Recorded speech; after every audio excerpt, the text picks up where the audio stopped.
नमस्कार साथियों, सभी कैसे हैं? बढ़िया होंगे आप सभी। मैं चितरंजन तिवारी, इंजीनियर कुणाल तिवारी क्लासेस अलवर के YouTube चैनल पर आप सबका हार्दिक स्वागत करता हूं, अभिनंदन करता हूं। साथियों, हम राजस्थान का सामान्य परिचय पढ़ रहे थे और उसमें अभी राजस्थान की भौतिक स्थिति विस्तार इस वाले पॉइंट पर हम चर्चा करेंगे। लेकिन इसी बीच काफी सारे स्टूडेंट्स लगातार मैसेज करके बोल रहे थे कि सर एक बार संभागीय व्यवस्था करा दीजिए पहले। तो साथियों, आपकी डिमांड पर मैं संभागीय व्यवस्था का टॉपिक आज आपके लिए लेकर के आया हूं। जैसे ये टॉपिक 2 क्लासों में हमारा खत्म हो जाएगा तो इसके ठीक बाद वापस से हम वही, ये भी सही मायने में सामान्य परिचय का ही हिस्सा है। तो संभागीय व्यवस्था के ठीक बाद हम फिर वही उसी स्टेप पर हम वही अक्षांश, देशांतर, राजस्थान की जो आपके आकृति है और इन सब पर चर्चा करेंगे। राजस्थान का समय मानक है। तो आज हम आपके लिए जो टॉपिक लेकर के आए हैं वो लेकर के आए संभागीय व्यवस्था। तो मित्रों, संभागीय व्यवस्था की जब हम बात करें तो इसकी शुरुआत कब हुई, किसने की, भारत में शुरुआत कब हुई, इन सब चीजों पर हम चर्चा करने वाले हैं। आप पता है कि सबसे पहला प्रश्न जब हम संभागीय व्यवस्था पढ़ते हैं तो यही आता है कि आखिर इनकी आवश्यकता क्यों पड़ी। तो मित्रों, जब हम हमारे घर का प्रशासन चलाते हैं और उसी को चलाने के लिए हम हमारे कार्यों को टुकड़ों में बांट लेते हैं, तब जाकर के बड़ी मुश्किल से मैनेजमेंट चल पाता है। तो ये तो पूरे राज्य के प्रशासन की बात हो रही है। तो एक प्रश्न होता है कि जिला और जो राज्य मुख्यालय हैं, इनके बीच एक मध्यस्थ प्राधिकरण के रूप में एक प्रभागीय आयुक्त के पद की रचना भारत में बहुत पहले हो चुकी थी। वो कब हुई, वह किसने की, इसके बारे में भी हम चर्चा करेंगे। लेकिन उससे पहले हम थोड़ी राजस्थान के बारे में चर्चा कर लेते हैं, क्योंकि हम राजस्थान में संभागीय व्यवस्था पढ़ रहे हैं। तो राज्य के प्रशासन को ढंग से चलाने के लिए, सुनियंत्रित तरीके से चलाने के लिए, सुव्यवस्थित तरीके से चलाने के लिए, सुचारू रूप से चलाने के लिए, सुनियोजित तरीके से चलाने के लिए, प्रभावी रूप से चलाने के लिए इकाइयों की आवश्यकता पड़ी। उन इकाइयों में एक इकाई का नाम है संभाग। बहुत सारी इकाइयां, जैसा आप जानते हैं, संभाग है, जिला है, उपखंड है, तहसील है, ग्राम पंचायत है, पंचायत समिति है। तो आप जानते हैं मित्रों बहुत अच्छे से कि पंचायती राज में नीचे लेवल पर बात करें, रूरल सिस्टम में, तो ग्राम पंचायत और मुखिया हो गया कौन? सरपंच। और उसका जो सरकारी मुखिया हो जाता है वो होता है, पहले जिसको बोलते थे ग्राम सचिव, सेक्रेटरी, और आजकल बोल देते वीडीओ, विलेज डेवलपमेंट ऑफिसर। इसके और ऊपर की बात करें तो पंचायत समिति, और पंचायत समिति का मुखिया कौन होता है? प्रधान। जैसे हमारे एमपीएस जो होते हैं, मेंबर ऑफ पंचायत समिति, जिन्हें आप डायरेक्टर बोल देते हो, वो चुनते हैं। तो पंचायत समिति का मुखिया हो गया प्रधान, और सरकारी मुखिया हो गया कौन? बीडीओ, ब्लॉक डेवलपमेंट ऑफिसर, खंड विकास अधिकारी। और इसी का जब हम जिला लेवल पर बात करते हैं तो होता है क्या? जिला परिषद। और जिला परिषद का मुखिया होता है कौन? जिला प्रमुख। और सरकारी मुखिया सीईओ, मुख्य कार्यकारी अधिकारी। ऐसे जो हम अर्बन सिस्टम की बात करें तो बड़े नगरों में महानगरों में होता है क्या? नगर निगम। और नगर निगम का मुखिया होता है महापौर। और शहरों में होती है क्या? नगर परिषद। और नगर परिषद का मुखिया होता है कौन? एक तरीके से चेयरमैन। और फिर और अर्बन सिस्टम में कस्बों में होती है क्या? नगर पालिका। और नगर पालिका का मुखिया भी कौन होता है? चेयरमैन। तो इस तरीके से बहुत सारे पार्टों में बटा हुआ है। तो मित्रों, राजस्थान में हम संभागीय व्यवस्था के आगाज की बात आपसे कर रहे हैं। राजस्थान में संभागीय व्यवस्था के आगाज की बात करें तो कब हुई, कैसे हुई, इन सारी चीजों पर चर्चा। तो सन 1949 में, सन 1949 में आप लोगों को याद रहे, श्री हीरालाल शास्त्री के शासन काल में राज्य में संभागीय व्यवस्था की क्या हुई, शुरुआत। मित्रों, हीरालाल शास्त्री इस समय राजस्थान के क्या थे, प्रश्न उठता है। और बहुत सारे लोग आपको, और कुछ किताबें, विद्वान साथी हमारे आपको बता दें, मुख्यमंत्री इस समय मुख्यमंत्री नहीं थे। आप भली भांति जानते हो, अभी हम इसके बाद एक टॉपिक और पढ़ेंगे, एकीकरण। उसमें हम आपको बताएंगे जब एकीकरण के स्टेप्स हैं, उनमें पहले स्टेप में मध्य संघ में प्रधानमंत्री, दूसरे स्टेप में पूर्व राजस्थान है जिसे राजस्थान संघ या संयुक्त राजस्थान प्रथम के नाम से जानते हो, उसमें प्रधानमंत्री, फिर तीसरे स्टेप में वृहद राजस्थान में प्रधानमंत्री, और चौथे स्टेप में संयुक्त वृहद राजस्थान में। तो मित्रों, पंडित हीरालाल शास्त्री तो संयुक्त वृहद राजस्थान में प्रधानमंत्री थे, यानी संयुक्त वृहद राजस्थान का प्रधानमंत्री पद इन्हें दिया गया। और पंडित हीरालाल शास्त्री मुख्यमंत्री बाद में बने, क्योंकि देश के मुखिया के रूप में, प्रधानमंत्री के रूप में पंडित जवाहरलाल नेहरू ने प्रधानमंत्री पद की शपथ ली। अब देश का मुखिया भी प्रधानमंत्री, और हमारा राज्य जो कि उसका एक हिस्सा मात्र, एक टुकड़ा मात्र है, उसका मुखिया भी प्रधानमंत्री। बात जमती है क्या? आप लोग खुद देख लें कि हम स्कूल के जो बिल्कुल प्रधान हैं उन्हें भी हेडमास्टर के हैं, बाकी टीचर्स को भी हेडमास्टर के हैं, कैसे पद विभेद होगा? बात जमती है क्या? पता ही नहीं चल पाएगा। तो मित्रों, जब भारत में गणतंत्र लागू हुआ और पंडित जवाहरलाल नेहरू ने पीएम की शपथ ली, तो पंडित हीरालाल शास्त्री चूंकि इस समय संयुक्त वृहद राजस्थान के क्या थे, प्रधानमंत्री थे, इसीलिए पद विभेद करने के लिए राजस्थान के मुखिया का पद नाम बदलकर प्रधानमंत्री से मुख्यमंत्री कर दिया गया था।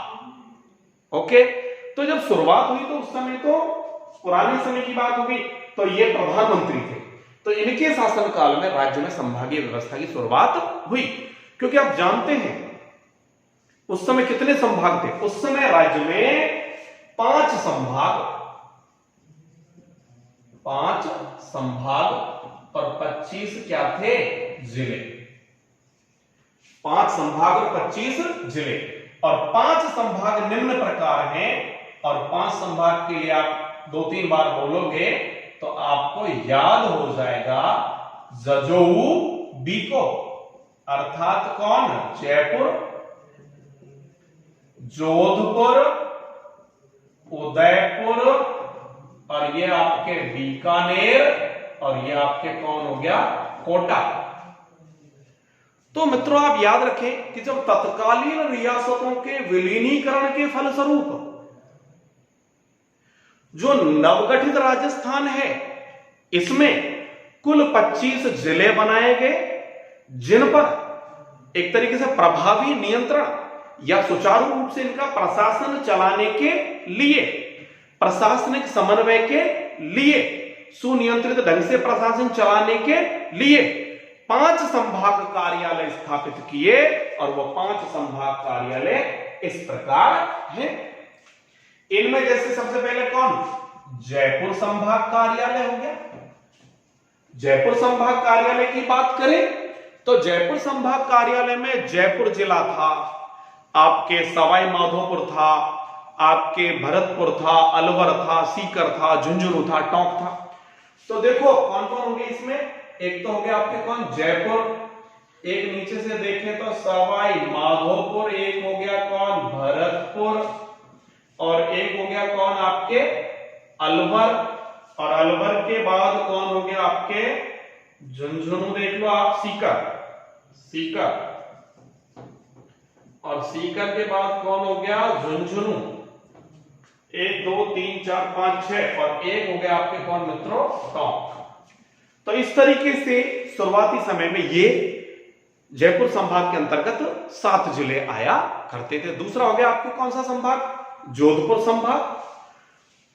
तो जोधपुर संभाग की बात करें तो इसके अंतर्गत कौन थे, एक स्वयं जोधपुर था, एक मित्र कौन था, जैसलमेर था, और एक जैसे ही कौन था, जालौर था।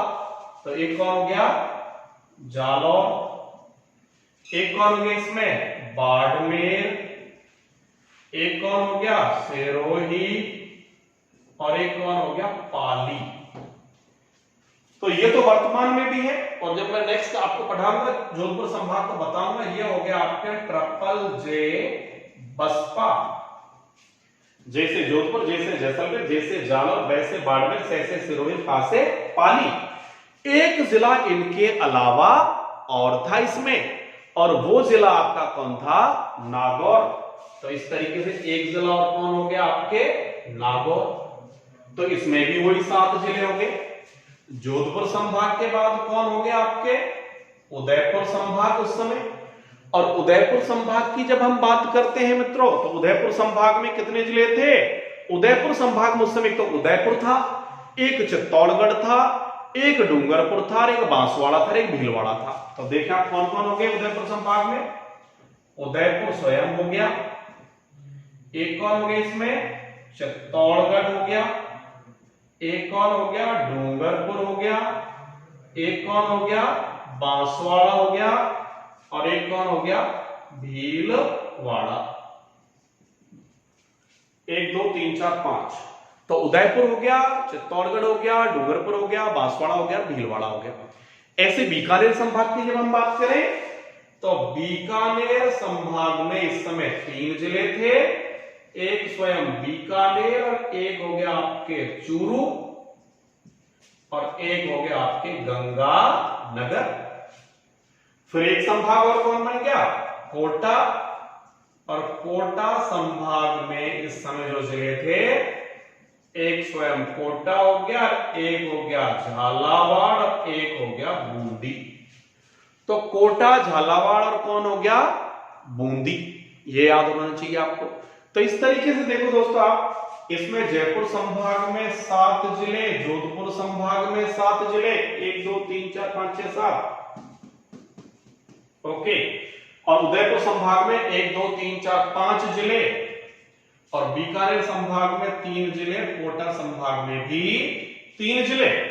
तो 7 और 7 14, और 14 5 19 20 21 22 23 24 25। इस तरीके से शुरुआती जो समय था, उस समय राज्य में ये 5 संभाग और कितने जिले थे, 25 जिले थे। ओके, समझ में आ गया। आप चाहे तो बीच बीच में इनका स्क्रीनशॉट ले लिया करें। फिर हम बात करें आगे की। तो साहब आपने देख लिया कि जब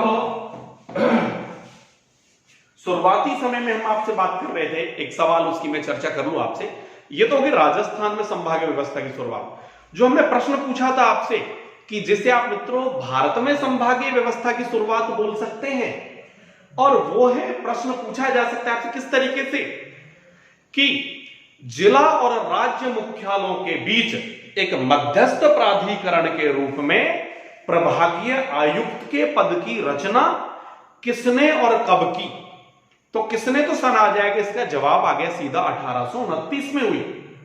अब किसने की ऑप्शन आपको मिल जाएंगे अलग अलग टाइप के, जैसे आपके लॉर्ड इरविन मिल गया, लॉर्ड विलियम बेंटिक मिल गया, लॉर्ड मिंटो मिल जाएगा, आपके लॉर्ड कैनिंग मिल जाएगा, लॉर्ड लिटन मिल जाएगा। तो इसकी शुरुआत जो हुई वो हुई लॉर्ड विलियम बेंटिक के शासन काल में। तो मित्रों एक चीज आप याद रखें कि ये तो होगी राजस्थान में संभागीय व्यवस्था का आगाज।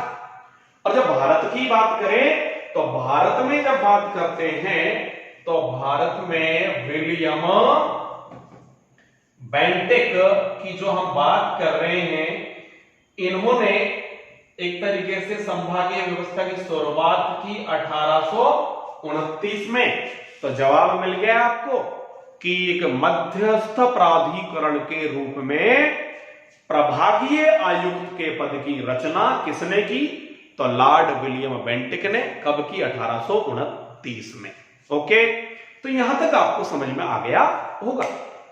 अब हम बात करें कि साहब तब से लेकर संभागीय व्यवस्था चली, बीच में टूटी। तो इस कड़ी में जब आप देखते हैं कि 1 नवंबर 1956 को राजस्थान का एकीकरण पूर्ण हो गया। और राजस्थान के एकीकरण में पूर्ण होने पर एक नई रियासत कह लो, नया राज्य कह लो, अजमेर, मेरवाड़ा, तो इसको मिला दिया गया। और अजमेर को जब मिलाया गया तो उस समय अजमेर को जयपुर संभाग के अधीन रखा गया और इसी दिन अजमेर को 26वां जिला भी बनाया गया। तो साथियों याद रहे, 1 नवंबर को जब राजस्थान का एकीकरण पूर्ण हुआ तो जो अजमेर है, अजमेर राजस्थान का 26वां क्या बन गया? जिला। और इस अजमेर को कौन से संभाग के अधीन रखा गया? जयपुर संभाग के अधीन। और साथ में एक नई चीज और याद रहे आपको कि ये जो जयपुर संभाग है, इस जयपुर संभाग का नाम बदलकर क्या कर दिया गया? अजमेर संभाग। लेकिन जो संभागीय मुख्यालय है, नाम बदलकर तो अजमेर संभाग कर दिया, लेकिन संभागीय मुख्यालय किसे बनाया रखा गया? पूर्ववत जयपुर को ही रखा गया। तो इतना आपको समझ में आ गया होगा। फिर आप बात करें आगे की, तो आगे की बात आप देखेंगे कि अप्रैल 1962 में, यह बात होगी सन 1949 की, उसके बाद की कुछ बातें होगी। फिर हम बात करते हैं कब की? अप्रैल 1962 की। तो अप्रैल 1962 में आपको याद रहे श्री मोहन लाल सुखाड़िया के शासनकाल में या मुख्य मंत्रित्व काल में, एक ही बात है, संभागीय व्यवस्था को क्या किया गया? बंद कर दिया गया। क्या कर दिया गया? बंद। ये बोलते थे वन मैन आर्मी, अहम ब्रह्मास्मि, मैं ही भाई जो कुछ हूं और किसी की बात नहीं मानेंगे।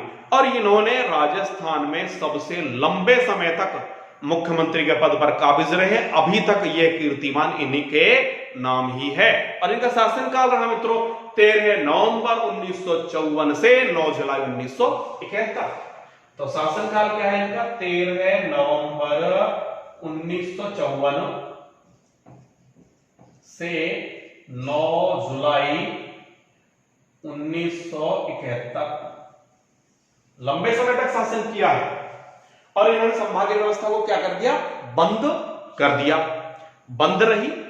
फिर बाद की जब हम बात करें तो आप लोग देख ले वे कि श्री हरदेव जोशी, जो कि राजस्थान के दिव्यांग मुख्यमंत्री भी रहे हैं अब तक के, तो राजस्थान के एकमात्र दिव्यांग मुख्यमंत्री कौन? श्री हरदेव जोशी। इनका जो शासनकाल है, इनके शासनकाल में, यानी कि ये तो बात होगी क्योंकि मोहनलाल सुखाड़िया के शासनकाल में कब? अप्रैल 1962। अप्रैल 1962। फिर हम बात करें कि 26 जनवरी सन 1987 को श्री हरदेव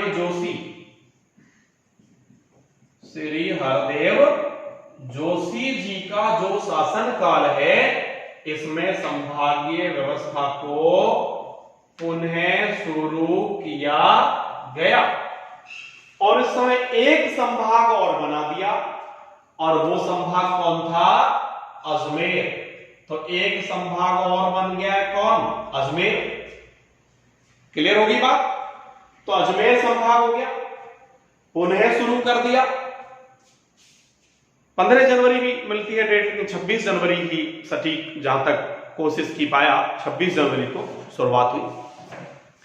आगे आप स्थिति देखें कि इसके ठीक बाद एक और घटना घटित होती है, और वो घटना है 4 जून सन 2005 की। और 4 जून सन 2005 को तत्कालीन मुख्यमंत्री श्रीमती वसुंधरा राजे सिंधिया, इनके शासनकाल में एक नया संभाग और बना, कौन? भरतपुर। कौन संभाग बन गया? तो एक नया संभाग और बन गया है, कौन? भरतपुर।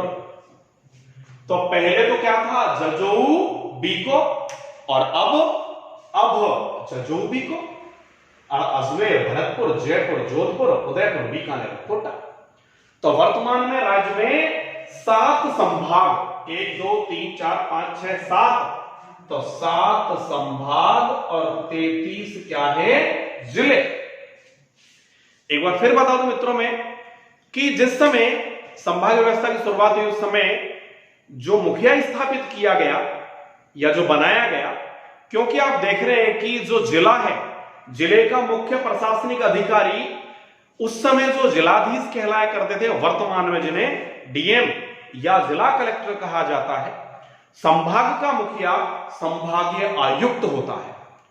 तो मित्रों, संभाग का जो मुखिया होता है संभागीय आयुक्त होता है, जो भारतीय प्रशासनिक सेवा का वरिष्ठ अधिकारी होता है, यानी कि एक सीनियर आईएएस ऑफिसर होता है, और संभाग स्तर पर प्रशासन में समन्वय स्थापित करने की जिम्मेदारी या उत्तरदायित्व संभागीय आयुक्त का ही होता है।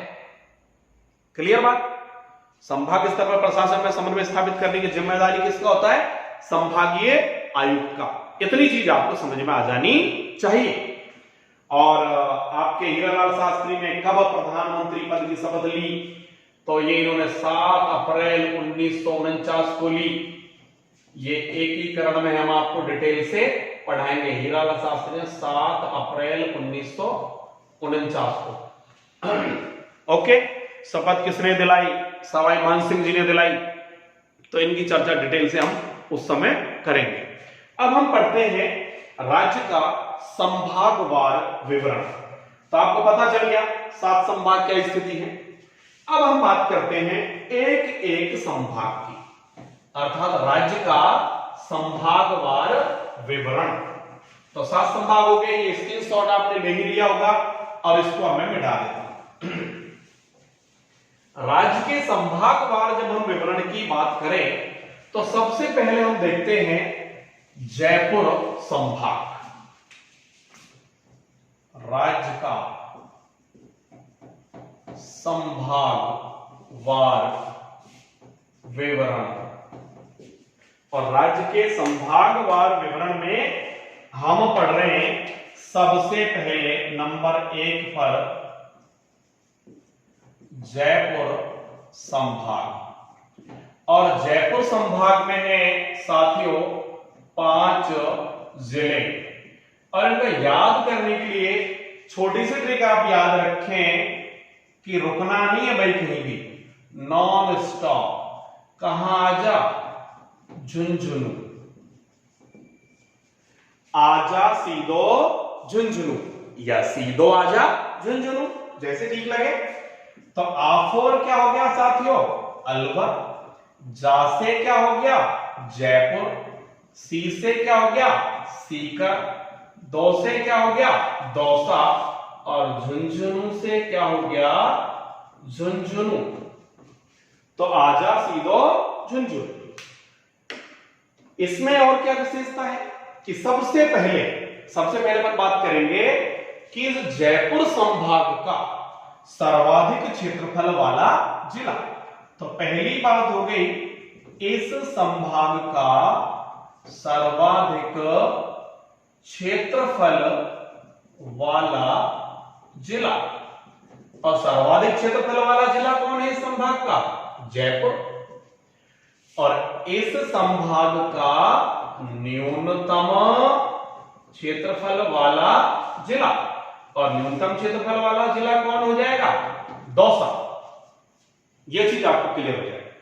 ये जो जयपुर संभाग है तो इसमें 5 जिले होंगे, ये आपको क्लियर होगी बात। और क्या विशेषता इसकी है उन पर हम चर्चा करेंगे। राज्य के इस संभाग की क्या विशेषताएं हैं? तो राज्य के इस संभाग में सर्वाधिक क्या निवास करती है?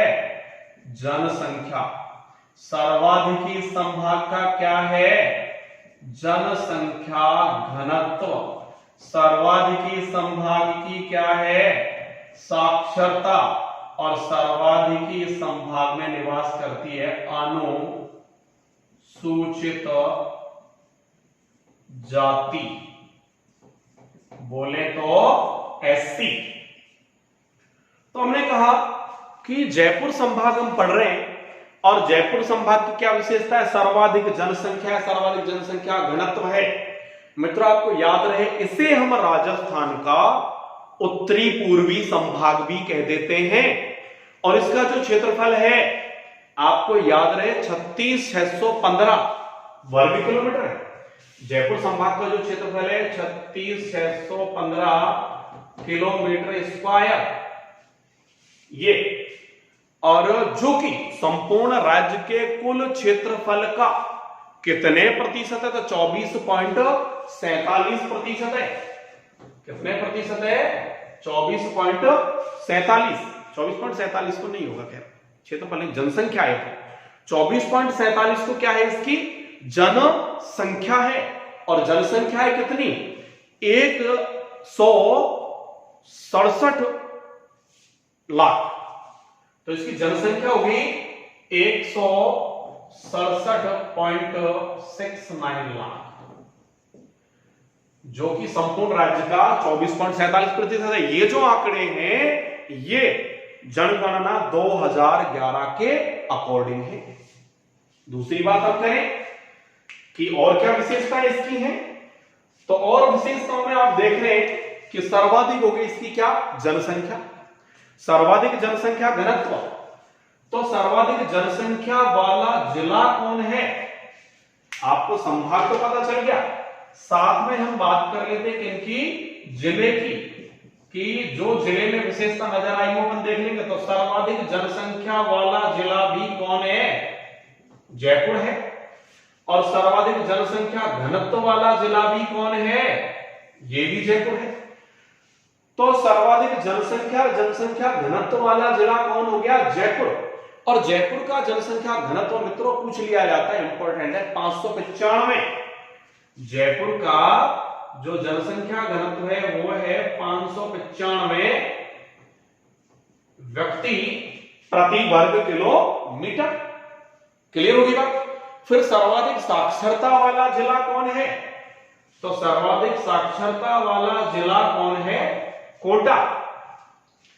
फिर प्रश्न आ जाता है सर्वाधिक अनुसूचित जाति यानी कि एससी वाला जिला कौन है? तो एससी वाला जिला भी कौन है? जयपुर ही है। लेकिन जब हम बात करते हैं प्रतिशत एससी की, तो प्रतिशत में सर्वाधिक जो प्रतिशत है वो है गंगानगर का। तो सर्वाधिक प्रतिशत अनुसूचित जाति एससी कहां निवास करती है? तो वो निवास करती है गंगानगर में। और हम बता चुके हैं कि राजस्थान का कौन सा संभाग है? उत्तरी पूर्वी संभाग है। अब साथ में जिलों की चर्चा क्यों कर रहा हूं? बहुत काम आने वाली है चीजें। बाई चांस ही ऐसा होगा कि जो विशेषता संभाग से हटकर के जिले में हो, जैसे सर्वाधिक साक्षरता वाला संभाग तो कौन है? जयपुर, लेकिन जिला कौन है? कोटा। और ऐसा 1-2 जगह आपको देखने को मिलेगा, बाकी आंकड़े सब जगह, जैसे सर्वाधिक जनसंख्या वाला जो आपके जिला है, वो संभाग है, वो जयपुर है, जिला भी जयपुर है। सर्वाधिक जनसंख्या घनत्व वाला संभाग भी जयपुर है और जिला भी कौन है, जयपुर है। ऐसे न्यूनतम क्षेत्रफल वाला जिला आपके कौन है, धौलपुर है। किस संभाग में आता है, भरतपुर में। तो भरतपुर संभाग न्यूनतम क्षेत्रफल वाला क्या है, संभाग है। ओके, इस तरीके से विशेषताएं आपको याद होती चली जाएंगी। तो ये चीजें आपने देखी। ऐसा कभी कभार हो जाता है, आप जानते हो भली भांति कि साहब क्रिकेट का भगवान कौन था। अब तो बदल रहे हैं धीरे धीरे। हमारे जमाने की बात करें, हम क्रिकेट देखा करते थे, अब इंटरेस्ट नहीं है, इतना समय नहीं मिल पाता। तो सचिन तेंदुलकर जी शतक पे शतक लगाए, फिर भी वर्ल्ड कप ऑस्ट्रेलिया जीते। क्यों? क्योंकि सब अकेले तो खेलने में माहिर हैं, लेकिन और जो साथी लोग हैं वो इतने माहिर नहीं थे।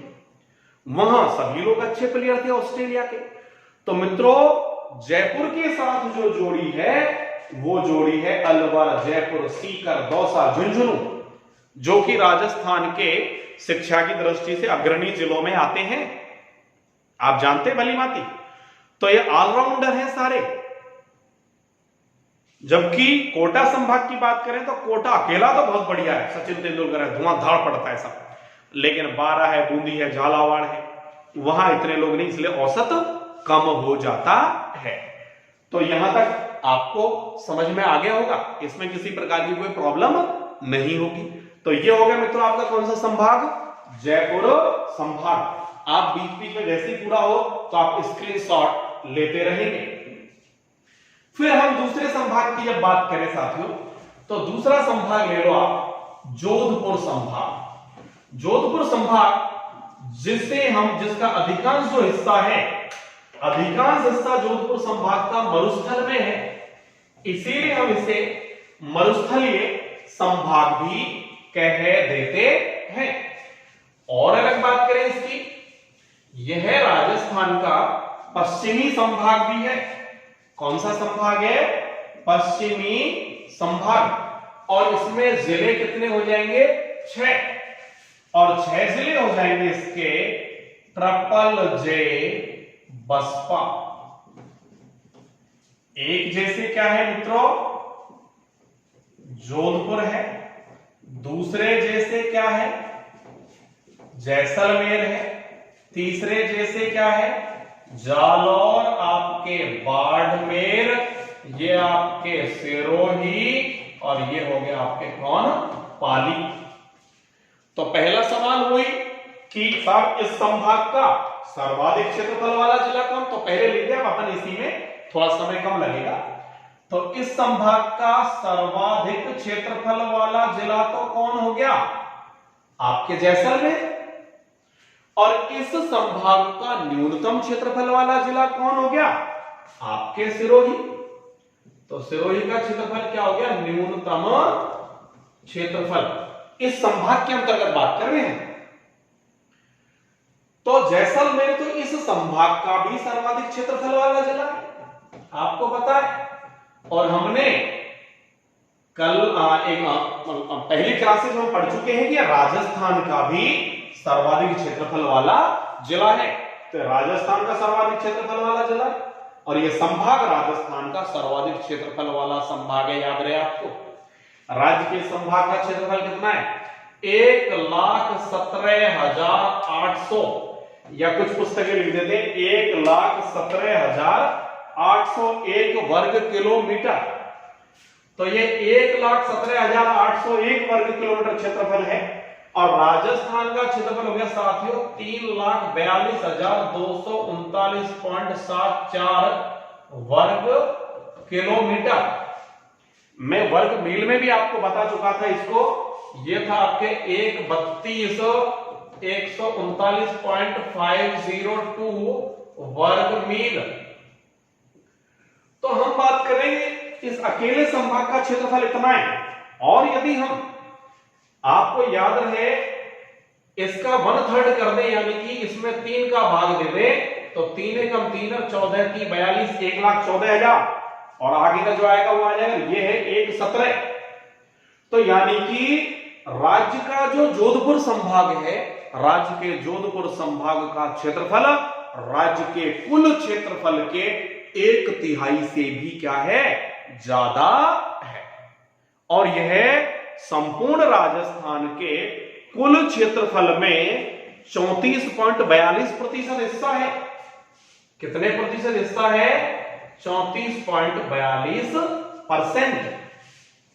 तो यह राज्य का, क्योंकि विशेषताएं लिखो फिर आप एक्सप्लेनेशन करते रहेंगे। जोधपुर संभाग में सर्वाधिक क्या क्या है?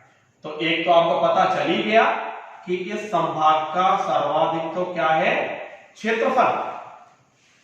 सर्वाधिक इस संभाग में है पशु संपदा, पशुधन, और सर्वाधिक इस संभाग में है दशकीय जनसंख्या, दशकीय जनसंख्या वृद्धि दर।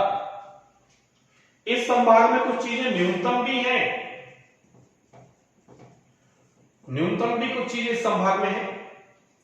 तो सर्वाधिक क्षेत्रफल वाला जिला आपको पता चली गया है। न्यूनतम क्या है इसमें? न्यूनतम इस संभाग में है साक्षरता, न्यूनतम इस संभाग में है वर्षा, न्यूनतम इस संभाग में जनसंख्या घनत्व। तो न्यूनतम क्या है इस संभाग में? साक्षरता। न्यूनतम ही क्या है? जनसंख्या घनत्व। और न्यूनतम ही क्या है इसमें? वर्षा। तो साथियों याद रहे आपको कि ये विशेषताएं होगी इसकी, कि न्यूनतम आपके क्या है, अधिकतम क्या है। मरुस्थलीय संभाग इसको बोल देते हैं, और यह संभाग सर्वाधिक अंतरराष्ट्रीय सीमा वाला संभाग भी है, यानी कि सबसे ज्यादा अंतरराष्ट्रीय सीमा बनाने वाला संभाग की बात करें तो वो आपके कौन है? जोधपुर संभाग है। जबकि न्यूनतम अंतरराष्ट्रीय सीमा बनाने वाला संभाग कौन सा है? वो आपके बीकानेर संभाग है। क्लियर मित्रों? तो आप लोग देख रहे हैं कि ये जो संभाग है, इस संभाग में साहब, हाँ एक चीज और छूट गई, जनसंख्या की और बात कर लो तो 118.68 लाख है। इसकी जनसंख्या कितनी है? मैं लिख दूं इधर 118.68 लाख। ये जनसंख्या है जो कि आपके 17% के आसपास है, 17.30। क्लियर हो जाए बोलिए सर आपको? चाहो तो लिख सकते हो आप, जो कि राज्य के कुल जनसंख्या का 17.30% है। तो आपने देखा मित्रों कि इस संभाग में सर्वाधिक क्षेत्रफल वाला जिला कौन है? तो जैसलमेर अपन लिख चुके हैं ऑलरेडी, जो कि राज्य का ही सर्वाधिक क्षेत्रफल वाला जिला है। सर्वाधिक पशुधन वाला जिला कौन है? बाड़मेर। सर्वाधिक दशकीय जनसंख्या वृद्धि दर वाला जिला भी कौन है? बाड़मेर। अब न्यूनतम साक्षरता वाला जिला कौन है? तो आप जानते हो जालौर। न्यूनतम जनसंख्या घनत्व वाला जिला कौन है? तो जैसलमेर। और न्यूनतम वर्षा वाला जिला भी कौन है? जैसलमेर। ये बात क्लियर हो जाए। तो हमने कहा कि न्यूनतम जनसंख्या घनत्व वाला जिला जैसलमेर है, और जैसलमेर का जो जनसंख्या घनत्व है वो हो गया 17 व्यक्ति प्रति वर्ग किलोमीटर। तो 17 व्यक्ति प्रति वर्ग किलोमीटर। तो आपको क्लियर होगी स्थिति कि जोधपुर संभाग में क्या क्या स्थितियां हैं। मरुस्थलीय संभाग है, सर्वाधिक अंतरराष्ट्रीय सीमा वाला संभाग है, और साफ दशकीय जनसंख्या वृद्धि दर वाला संभाग है। और इसकी बात करें तो यह राजस्थान का पश्चिमी राजस्थान वाला क्या है? संभाग है। तो मित्रों आज की क्लास में इतना ही। अगली क्लास में फिर हम नेक्स्ट संभागों के बारे में बात करेंगे।